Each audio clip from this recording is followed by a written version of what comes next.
All right, so we have started the recording, and hi everyone. This is Hewitt Tomlin from TeamBuildr, and today with me is Mike Irr. Am I saying that right, Irr? Mike Irr, yep. Irr, yeah. And Mike is the head of performance at the Golden State Warriors organization, which everyone I think is familiar with, and especially with their latest historic accomplishment. So I think the first item is to say that congrats in order. That was an awesome series. Some people want to see a struggle to Game 7, but honestly, I love seeing greatness play out on the stage. So I thought that was awesome. Well, we didn't want to see a Game 7 either after last year, so we were happy we were able to get things done quick, and obviously. It all goes towards our guys and our coaching staff did a great job preparing ourselves and putting ourselves in a good position to get that done. So they played hard, and really it's really just a kind of a testament to how hard they've worked all season. So it's been really good. Yeah, and that's really what we want to get into here. I mean, everyone associated with TeamBuildr is a strength and conditioning fan, and we all know that sometimes strength and conditioning is behind the scenes. So we want to pry into that a little bit and kind of see like what that's about. But before we get into that, I wanted to ask, like, I'm always interested, the day after the championship or like the days after that, what do? You just relax? Do you see your family, or how soon does the grind start back again? Well, the day after was a slow day for me, a slow day for many of us. Obviously, it was an awesome night, awesome experience. The party that we had afterwards was great. I got home pretty late, so I slept in, spent some time with my new baby and my wife, and that was it. And then the parade was a couple days later, and you're kind of just, for us and I think for me this year. The expectations were really high, and I felt like we met what people expected us to do. So there's a little bit of a sense of relief that we were able to accomplish that. So you know what? The biggest thing is you just finally get a chance to relax and not be on edge for another playoff game or anything like that. And so that's probably the feeling that I can describe it as. So and then we get our weekends back. Me and the rest of our staff, obviously we're not working 6 or 7 days a week anymore. And so, you kind of you're able to reflect on all those things, and you really get to start looking forward to a short summer, but a really good summer. Yeah, that's cool. I mean, there's no doubt that you're grinding hard, even more in the playoffs. So to come off that on a high note, that's got to be a good feeling. Again, it's the complete opposite of last year. So it doesn't get any different than what we felt last year to what we're feeling this year. So it was really good. Boy, you've been on both sides back to back. That's got to be quite an experience. It's wild. It's something I'll never forget. There's no question about that. So my first question here is, God, I mean, the playoff run and the championship run was so dominant. I just want to ask you, did you, as a strength coach, do anything differently this year than you did last year or years past, or was it the same process, same set of principles? Sure. So this is our second year as a staff together. I was hired just after the first championship season, and I think we just got better at our product and really providing a better program for our guys in general. I think our message became more clear amongst our entire staff. And I think that goes a long way in helping guys to buy into the program that we were trying to provide.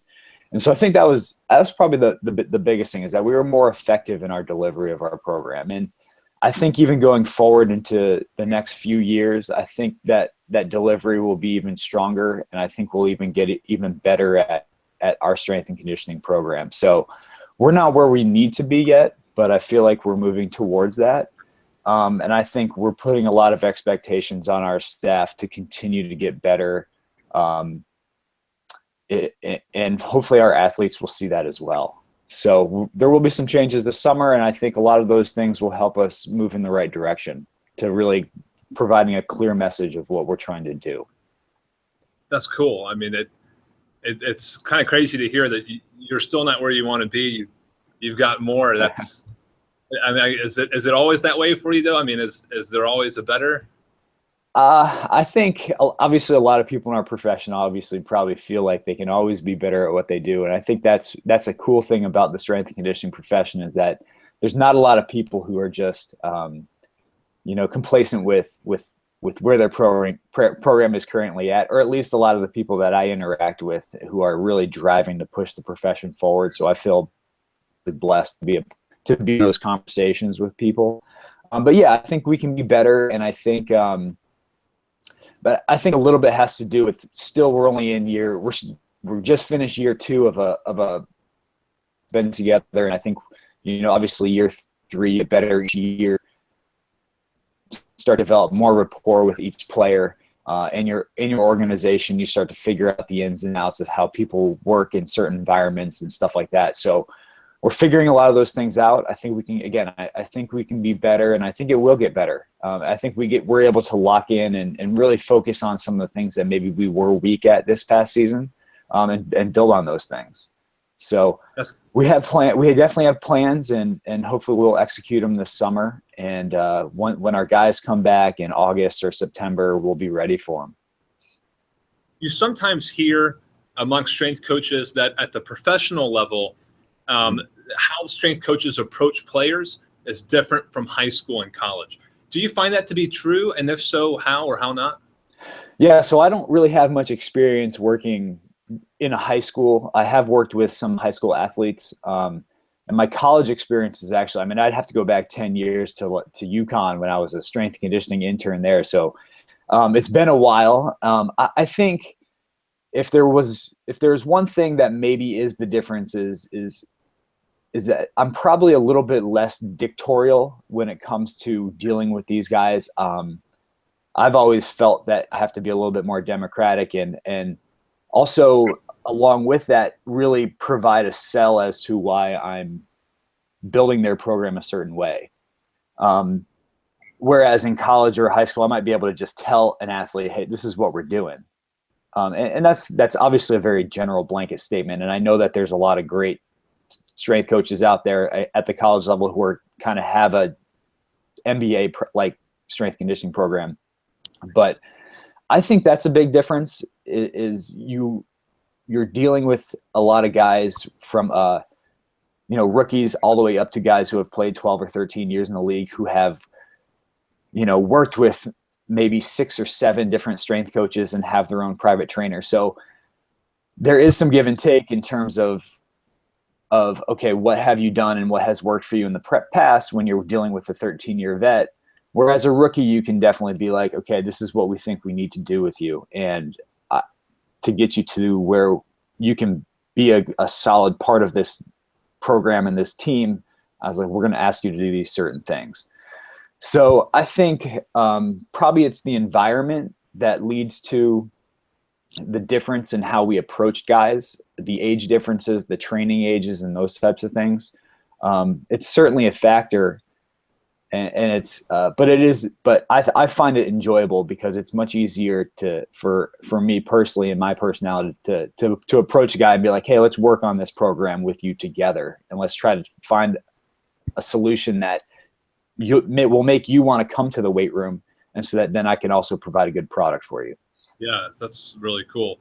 Hey, do you make the weight room fun at all? Do you have like a mental strategy for making the weight room a desirable place to be? Anything like that? Well, I think this might be an area we can get better at. Obviously we try to put on good music and bring a positive attitude to the weight room. I can't say I'm like a super fun guy, super like outgoing type of person. So I do rely on my assistants a little bit for that, to kind of be that spark in the weight room and bring that. Obviously, Coach Kerr is huge on joy being a big part of our program. And so we do try to make things, obviously we don't want to make things a burden. So for me, I try to use, we try to use probably motivation through use of gym aware and things like that to kind of get guys to kind of enjoy that process a little bit more. But I can't say that we do anything much different than anybody else. And I'm sure there are people doing it much better than we are. Well, a little bit of music goes a long way. I've heard that, Yeah.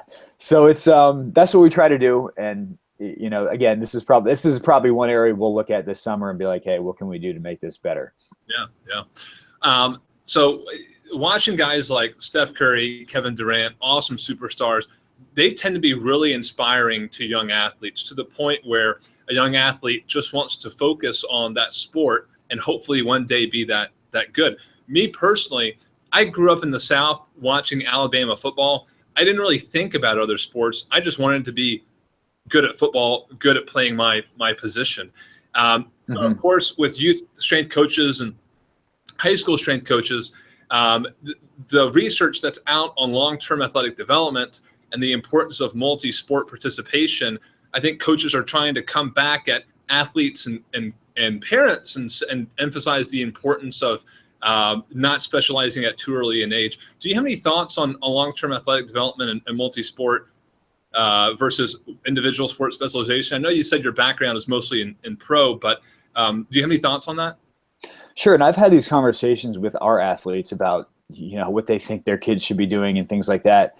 I think most of our players were multi-sport athletes growing up. Now, I think a lot of them maybe did choose to specialize in high school, but you can't really blame them either. I mean, when you've been gifted with kind of the anthropometrics to be a superstar basketball player, you kind of take advantage of that. And I think that's where basketball is a little unique. Like, you can't be you can, but it's much tougher to be 5'3" and make it in the NBA. But if you're 6'6", you have a better shot just because you're 6'6", not necessarily because you work harder or anything like that. So obviously you need to develop the skill level along with that.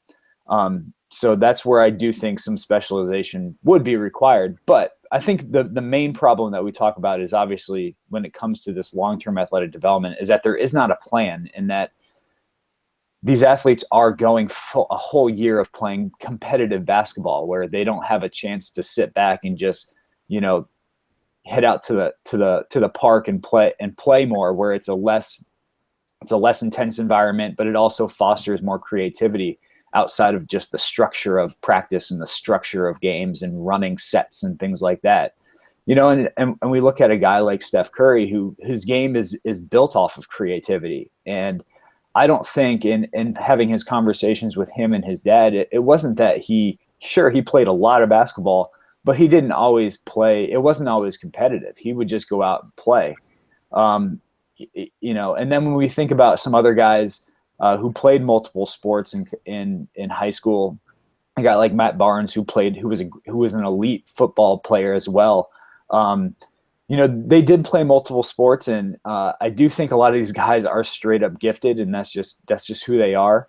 But the resilience that they need and the ability to let their body heal from the stresses of competition, I think you just have to have that aspect of play. And I think that's where strength conditioning can make a huge mark too, because, while we probably don't do it as well at the pro level, like, you can competitive games and competitive lifting in certain ways, and creating ways for high school athletes and college athletes to kind of create competition in the weight room. It's a little bit easier at those levels. And to do that, I think, brings an aspect of play that we can't really do once you hit the pros.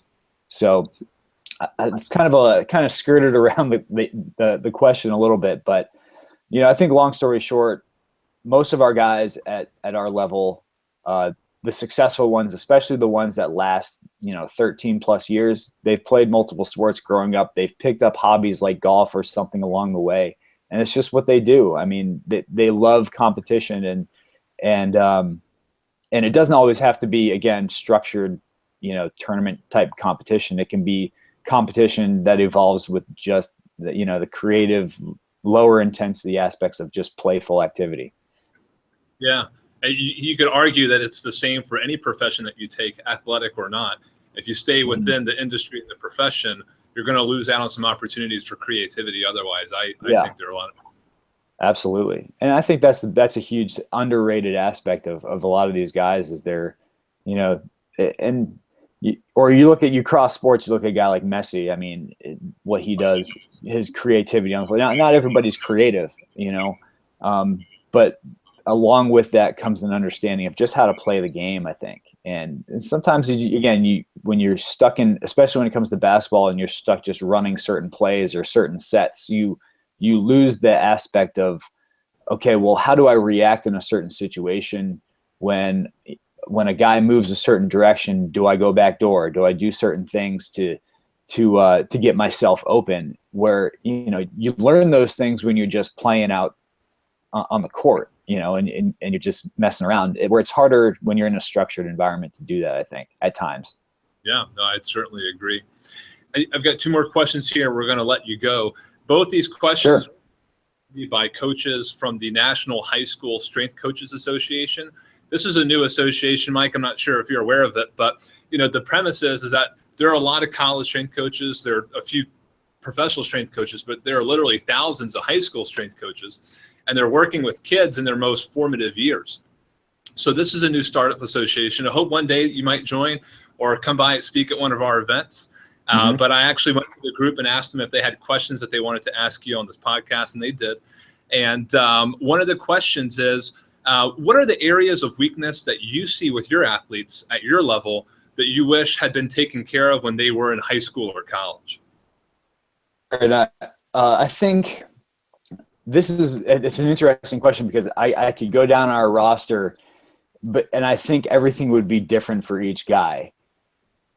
I think there's an aspect of, I think one really important underrated aspect is the ability, just developing capacity for kids to do a lot of work. And where I think if you can't do that, you'll never make it to this level. And if you have made it to this level because of a lack of capacity, you were just stupid, you need to play the game, which is fine, and I commend you for doing that. But you're going to struggle if you don't have the capacity to, get through practices, and also be able to train and have your body essentially be resilient to the stresses that's going to be placed upon that. And so when we talk about capacity, I talk about aerobic capacity, anaerobic capacity, and then obviously, the ability of the nervous system to repetitively put out power output. And if you can build that capacity first, then you can start to build power on top of that. And then we started talking about aerobic power, anaerobic power, and then obviously just kind of neuromuscular power as well. So I think it's kind of going to be a blanket answer, but those would probably be the areas to focus on. Obviously, capacity first. Actually, and I'll even go a step before capacity, is just making sure the body is in good position, so that joints, angles, all those types of things, bony positions are all in the proper place first. Build capacity on that to be able to repeat movements over and over again in a high quality fashion, and be able to express power on top of that capacity. I think you build very strong, resilient athletes that are able to do a lot of work for a long period of time. And if you can do that, then that will help get this level. Yeah, absolutely. And I think I see the trend already today at the high school level, how coaches are starting to kind of regress away from getting just really power, understanding that power has a foundation, below it, and start there, as opposed to appealing to what a sports coach may want, which is just performance out the door, right out the gates. The high school athlete is approached differently. That's an awesome answer, man. I think that's probably what a lot of coaches want to hear, and coaches who don't know should hear. One is, before we get out of here, if you have one piece of advice to share with other strength coaches in the middle of their career right now, what would it be? And if you had one piece of advice to give to a high school basketball athlete, or any athlete for that matter, what would that be? So for strength coaches, I think it's just be patient, be humble, be a team player. If you can do those 3 things, you'll probably be able to get far in life. Now, I'm probably not the perfect example, because I kind of landed a job in the NBA early at a young age. I actually left and then got back into it, and I'm kind of the exception to the situation. I know a lot of people who have strong desires to kind of be an MBA or a high college strength coach. And like you said, there's just not a lot of those jobs. And sometimes it's just, you have to, I think the people who have done it and have achieved it differently than I have is that they've just gotten really good at their profession. They love it, and they don't care so much about where they are or where they need to be. They care much more about where they currently are, developing their system and their program so strongly that when their opportunity comes, therefore, is kind of focus on how you can get better every day. I think as a young strength coach, you have a tendency to I had a great internship and I'm the smartest guy in the world. I went through that when I was younger. Humbling and best experiences for me were going to conferences where really, really talented strength coaches would get in front of the speaker and the podium and actually tell us what they were doing. I realized pretty quickly that I wasn't amongst the top strength coaches, and so that helped me just kind of helped me keep thinking about how I could get better. I think that has led me to where we are today, and looking at our program as a whole, weaknesses that we need to improve on, and it's going to be important for us to try to keep working on that. And then the team player aspect, I think you just got to be able to work with a wide variety of different people. I went back to physical therapy school, and that helped me understand and learn a lot about the medical side of things. And I have a new respect for working with physical therapists and athletic trainers. That's been really helpful for me to kind of understand what I need to do to work with that side, because you're going to have to, especially if you're going to try to earn a high level college or an MBA job. If you can't work with the medical profession, you'll never make it. So the team player aspect will be really important. And then for a high school athlete trying to make it, I think you just got to, whatever you do, you just have to enjoy doing it.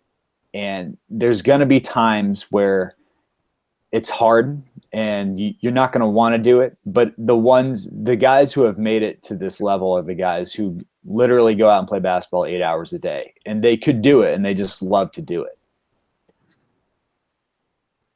Obviously, we talk about why that's not healthy, but at the same time, they just love the game, and it's hard to pry them away from the basketball. So teaming up with a strength coach that can help guide the training along and guide them towards, where they need to be, then that also helps. But I mean, you remember when you were a high school kid, you could have gone out and played all day long and it didn't matter. I mean, it's just kind of what the nature of being young is all about, is just having all that energy and be able to recover and bounce back and do all those things.